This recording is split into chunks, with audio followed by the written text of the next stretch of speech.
சபாஷ் எடப்பாடி தொடர பூரா அடமானம் வச்சானுங்க பிஜேபிக்கு. பாதி அதிமுகவினர் திமுக போய் சேர போறாங்க.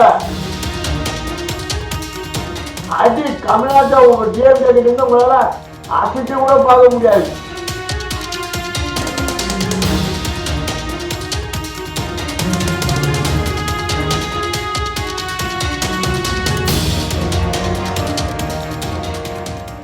அனைத்து இந்திய அண்ணா திராவிட முன்னேற்ற கழகம் 72 உதயமாகி 77 ஆட்சியை பிடிச்சி ஏறத்தாழ ஒரு 10 ஆண்டு கால ஆட்சி நடத்தினார்.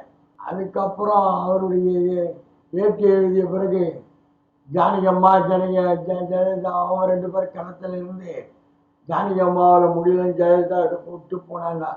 ஜெயலலிதா உருவாக்கி கம்பீரமான சிங்கப்பெண்ணுன்னு பேர் எடுத்த ஜெயலலிதா உடல்நல சரியில்லாத காலகட்டத்தில் ஓபிஎஸ் கிட்ட சிஎம்ஆ கொடுத்தாங்க. காலகட்டம் ஓபிஎஸ் சிஎம்ஆ 2 முறை இருந்து அம்மா ஏற்றி எழுதிய பிறகு சசிகலாம்மா சிஎம்ஆ ஆகணும்னு வர சொல்ல நீதிமன்றம் அவங்களுடைய கனவை தூளாக்கிடுச்சு. அதில் உதயமானவர் தான் தவழ்ந்து போய் பதவியை வாங்கினவர் தான் எடப்பாடி பழனிசாமி. இன்னைக்கு அவர் பண்ணுற ஆட்சி படைக்கிற அந்த ஏடிஎம்கே இருக்க அது ரொம்ப நல்லதாக போச்சு. Edappadi Palaniswami day by day அவருக்கு அங்கேயே கம்பீர செயலில் இருக்கிறதுனால தம்பிதுரை ஒரு பக்கம், உருவாக்கின செங்கோட்டையன் ஒரு பக்கம், சசிகலா தினகரன் ஒரு பக்கம், ஓபிஎஸ் ஒரு பக்கம், எல்லாம் சிஎம் கிட்ட சென்ட்ரல் போகிறாங்க. மோடி அமித்ஷா தான் இப்போ ஏடிஎம்கே நடத்துகிறார். ஆனால் பாருங்க தமிழ்நாட்டினுடைய ஏடிஎம்கே ரத்தத்தின் ரத்தங்க. உங்க நிலைமைய பாத்தியா? தொடர பூரா அடமானம் வச்சானுங்க பிஜேபிக்கு. இன்னைக்கு ₹1 தமிழ்நாட்டுக்கு தரமாட்டீங்களாம், எந்த நிதியும் தரமாட்டீங்களாம். அவங்ககிட்ட போய் காலடி வர்றாங்க இவங்க. வருவீங்களா எலெக்ஷன்ல? ₹1 கூட தராத உங்களோட கூட்டணி அவன் மிரட்டுறா. அவங்கள நீங்க கூட்டணி போறீங்க, சந்தோஷம். நீங்க கூட்டணி போங்க. திமுக ஜெயிக்க போறது உறுதி. பிஜேபியோட நீங்க கூட்டணி போறது திமுகவுக்கு சாதகம். பாரு, இன்னைக்கு கூட வகுப்பு மசோதா நிறைவேற்றிட்டாங்க. முஸ்லிம்ஸ் பூரா கடும் எதிர்ப்பு. அடுத்தது மைனாரிட்டி கிச்சன் கிட்ட போறாங்க. இந்துத்துவா சட்டம் தான் தமிழ்நாட்டில்.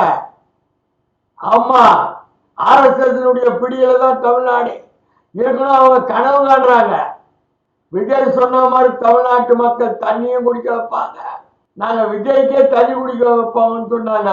இப்ப தண்ணி குடிக்க போறது பிஜேபி. வரிசையா போறாங்க. அப்ப கண்ட்ரோல் இல்ல, எடப்பாடி கண்ட்ரோல்ல யாருமே இல்ல. சீக்கிரத்தில் இன்னைக்கு 2ஆம் கட்ட தலைவர்களும் போயிடுவாங்க. போறேன்னா அமலாக்கத்துறை வந்துடும் அவனுங்க வீட்டுக்கு. டேய் ஒழுங்கா வாடான்றான். நீ போய் பார்க்கலனாக்கா, நிர்மலாவை பார்க்கலனாலும் சரி, அமித்ஷாவை பார்க்கலனாலும் சரி, எல்லாம் கொண்டு வர. என்னடா இன்னும் 1 வருஷங்கிறதுனா அரசியலுக்கு, எலெக்ஷனுக்கு. இப்பவே பிஜேபி கூட்டணி, பிஜேபி ஐடிஎம்கே கூட்டணி நாசம் பண்ணி கட்சி தொண்டர்களை பூரா டென்ஷன். ஆனா கட்சி தொண்டர்கள் பூரா ஒட்டுமொத்தமா டிஎம்கே போய் சேர்ந்துட போறான். இப்போ பாதி பேர் ரெடி ஆகிட்டான். பாதி அதிமுகவினர் திமுக போய் சேர போறாங்க. அதுக்கான வேலைகள்லாம் நடந்துகிட்டு இருக்கு. நீங்க வேடிக்கை பார்த்துட்டு இருக்கீங்க. எடப்பாடி ஒரு முடிவு எடுக்கலன்னா அதிமுக தொண்டனுங்க பாதி பேர் கட்சியில பொறுப்பானவங்க பூரா டிஎம்கே போய் சேர்றதுக்கு ரெடி ஆயிட்டான். அடி தமிழ்நாட்டை உங்க டிஎம்கே கிட்ட இருந்து உங்களால அசைச்சு கூட பார்க்க முடியாது. எடப்பாடி பழனிசாமி தான் மீண்டும் திமுக ஆட்சி அமைய.